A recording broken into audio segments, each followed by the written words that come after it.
Ladies and gentlemen, welcome to Quarantine Etiquette with the Royal Butler and the Royal Dashers, episode 38.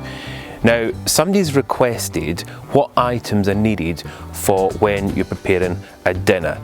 And I'm now going to show you, as a butler, exactly how we do this. And as always, the Royal Dasher is of course going to have a very important role to play, and Shumba may even help, once again, lay up the table. He's very good at that, you know.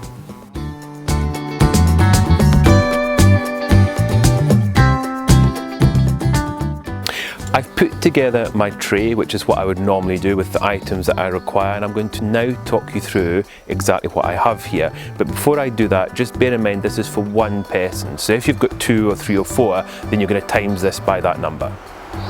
Now I've laid this out in the order that I'm going to obviously use it. So here we have the starter cutlery, which remember is the smaller size. Then we'll go up to the main course, which is obviously the larger cutlery. And then you've got the pudding cutlery, which is just here. And then lastly, we've got either for your cheese course, you've got the cheese knife, or remember you can have that as your butter knife. And then behind the cutlery, we've got the glassware, we've got the white wine, the red wine, the water, and of course the pot, if especially you're having, say, a cheese. Next to the glassware, I have my salt and my pepper. You can also have mustard or any other condiments that you might require for the meal.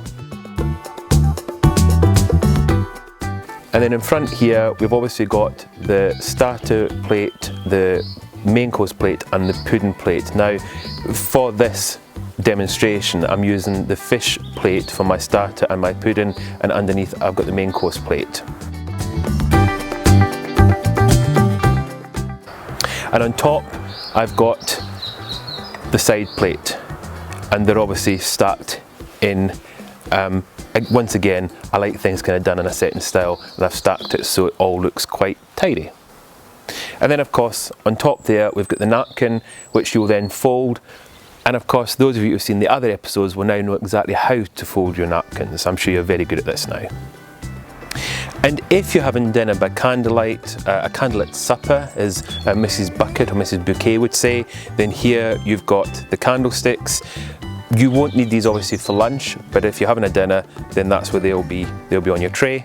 And that is everything. Right, I'm going to ask the Dashants to now lay the table up. I'm sure Shumba will be waiting in the wings to assist. The only other thing I want to mention is with the plates, obviously you're going to use the main course plate for the measurements, but then the starter, the pudding and the main course plates will all go back to the kitchen, and then obviously the food will be plated when the time comes to serve the meal.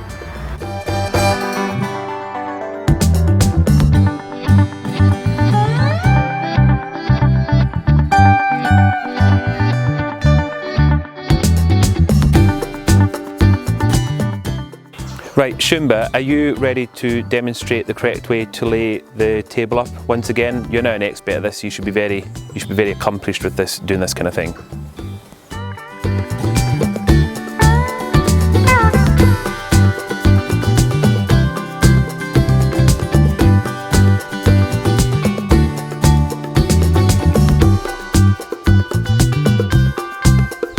Nicely done, Shumba.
And there we go, that's obviously once again how to lay the table. It was more Shumba obviously wanting to kind of give these demonstrations so you can see that he knows how to do it. But more importantly, you know how to prepare the tray ahead of the meal. And I think I might need to start running the Dashing etiquette classes quite soon.